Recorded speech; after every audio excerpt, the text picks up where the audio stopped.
you know. Thank you. And Dian Siswarini from Indonesia. She is the CEO of a very large mobile telecom company called XL Axiata. Yes. And we met because she and I are part of the W20 of the G20, and she is the co-chair of the women's part of the W20 this year because Indonesia is hosting the G20. So tell me how you ended up in the telecom business. Okay. Huge telecom business. Yeah.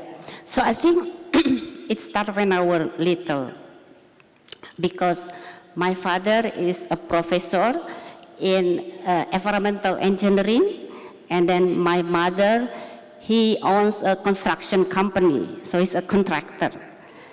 So both are working in the engineering area. They have three daughters. Dian, hold it a little farther away. Okay. So they have three daughters, yeah, so three of us. So when we were little, our parents, instead of bringing us to, for instance, going to the zoo or theme park, they will actually take us to, for instance, like power plant, see how turbine works, see how electricity is generated. And they also took us to like bridge construction sites. And they show us how water is being purified and so on and so forth. So then, by showing like those great things, is actually create our passion and also interest to be in engineering arena. So at the end, all of the daughters, so I pick electrical engineer, and then my big sister, she picks the offshore construction engineer, and then my little sister for a chemical engineer, as a chemical engineer. So although So is your father happy? Yeah, he is very happy, but he always say to everyone, you know, I didn't push my children to go to a certain arena. I just showed them what's actually good for the, for the life, something like that. So that's why I end up with telco industry. And since I graduated from the university, I've been working in this industry, very loyal in this industry now for probably 100 years now. How many years? 100 years? Because just too long. So since 1991. So, are you the youngest? In the middle. So You're I have the big middle sister, child. I'm in the middle, and I have... I think in your family it doesn't matter what, 1, 2, 3. Same. The goal was the same, engineer. Yes. And actually I don't want to do the same to my children, but I don't know, the result is my daughter, my eldest daughter, she just graduated from PhD in data science. And my youngest son, he's also taking artificial intelligence as his major. So I'm actually similar to my father. I said I didn't push them to a certain... No, but that is the direction of young people. Yeah. Yeah, in the tech field, if you will. So Correct. They're going to create different businesses than all of you. But for those of you in the audience, do you see the influence of parenting and strong fathers, right? And how in Asia, it doesn't really matter if you're a girl or a boy. Mm-hmm. They want you to succeed, and especially in the area of business. So going now to the area of business, the topic of today has to do with ESG. ESG is environmental, social, and governance metrics and principles that are now, you have heard it the first day, repeated many times, as something impacting on how companies operate. So I want to go to all of you and ask you, to what extent have ESG principles impacted your own respective businesses? Say banking. What are you doing about it? And is that something that is part of the mission at this point? Okay. When you are doing business, you have to be, you have to early detect what is coming, and you have to prepare. You have to be proactive in order to address that. For example, the ESG, it takes time to prepare, and especially when you are a bank, you have to license, banking license as the regulator granted to you. The other one is the social license, the license to operate in that community, whether the community allow you, to operate, to serve them in that community. So that's what we plan. So as it's impact a lot. So looking at the customer point of view, right now, statistically in Thailand, regarding the green environmental, the net zero carbon, at least 74% of the customer that we survey, they're willing to pay more if the product or if that organization addressing the environmental concern. So that's a customer that we have to serve. And also the investor, the one who provide you the money, the funding for you to operate, continue to operate in Thailand.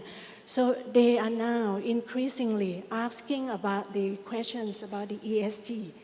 And if you not comply as a fund manager of the global fund, whatever the name of the funding, the mutual fund or the foreign investor, they ask, BlackRock, Fidelities, Templetons, whatever. They are increasingly asking this kind of question, whether you prepare for this ESG. And also, it's not just the environmental. So it's like human right, whether you take care of the employee, whether you, the human right, the sexual harassment, how do you address them, the loans, whether you help the customer to transform, to be the net zero carbon journey. How do you help that? And also during this crisis, the COVID, how the bank help the customer get relief from the pressure of the unable to pay the loan. So that's a lot of things, and K-Bank did a lot of that. We do the, something that is not the usual bank, commercial bank to do. I may tell you later. Yeah. So it's really important, so both as a customer, because now the behavior, the mindset has already changed from the past. Also the investor, who is a very high influence for you to operate, to be able to operate. So is it part of branding also? Yes. And one thing, it's not the CSR. It's not the CSR. I view it as a competitive advantage. It's corporate social responsibility, which was often seen as just charity. But you're saying it's integral to how a bank must now operate. Yes, it's a competitive advantage to K-Bank, and it's not a choice. It's things that you have to do. It's a thing that you have to do in order to, operate in a sustainability environment. It's a new normal. It's a new normal. And Sharon, in the accounting, accounting industries propel other companies to use ESG principles, correct? Yes. So because we're a professional service firm, so KPMG from the global network side is working with our World Economic Forum to establish consistency in terms of disclosures. As you may know, countries are at different levels of maturity in terms of ESG. Well, Thailand has some rules. European countries are well ahead.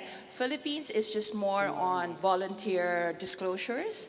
So given that, there is importance in establishing a framework so that when the stakeholders that we're talking about look-at reports. They could do an apple-to-apple comparison in terms of compliance with ESG metrics. So that's one thing that's driving KPMG as far as ESG is concerned. But in the Philippines as well, while the stakeholder requirements are not yet as strong as in Bangkok, we see it as important to remain competitive in terms of talent attraction and retention. So people expect us to do the right thing. And as mentioned earlier, it is not CSR. It has to be embedded in the way we do things. Look at supply chain, look at operations, using paper versus non-digital, shifting from servers to cloud. These are things that cost money, Yeah. but investments that need to be made. So it may not be profitable at the onset, but commitments will give us rewards in terms of increasing innovation, being more competitive, better risk management, and eventually growth for the companies who are embarking on a sustainable program. Okay. Are you talking about KPMG in particular, or the companies the clients that you service, or both? Both, because expectations are similar and the paths toward it are similar. Again, maturities are different, but these are things that, like yesterday, Larry did say that CSR is not a word that he likes, because it is something that we need to embed. It is something that is a lifestyle thing, not even just for individuals, for companies as well. And maybe as we do things in our own companies, we hope that our employees also take on their own ESR journeys in their houses, especially now that we're working from home. Visibility is not there, so you'd want your employees to also take on these planet-friendly practices even in their houses and households. And that's not easy to do in an Asian context. And Elena, you're handling a region of the world most people don't even get to go to. So tell me, how has ESG, well, MetLife has a strong ESG commitment. So how do you, as CEO of a region, try to implement that? Look, for us, for MetLife, ESG is a very important part of our business strategy. The governance part. Not only. So broader context, because our strategy, we call it Next Horizon, is focused on sustainable growth. And sustainability is critically important for life insurance industry as such, and for the companies who are really focusing on the next generation of the customer even. Not only for our existing customers, it's critical for us, but we have to look into the future. And to be sustainable, to take care about the customer, for us, it's a base to sustain, right? And I'm happy to say it's coincidence, but maybe something mystic in that. So just yesterday, MetLife issued the first sustainability report. It was a very big report achievement. on sustainability In among its MetLife. companies? MetLife globally. Okay. So the first one about our efforts, our commitments, our achievements, and our goals. So it's really serious. And we have our sustainability targets, and as you know, and obligations, what we took. But even based on our normal day-to-day business, we as MetLife, every year, we are paying over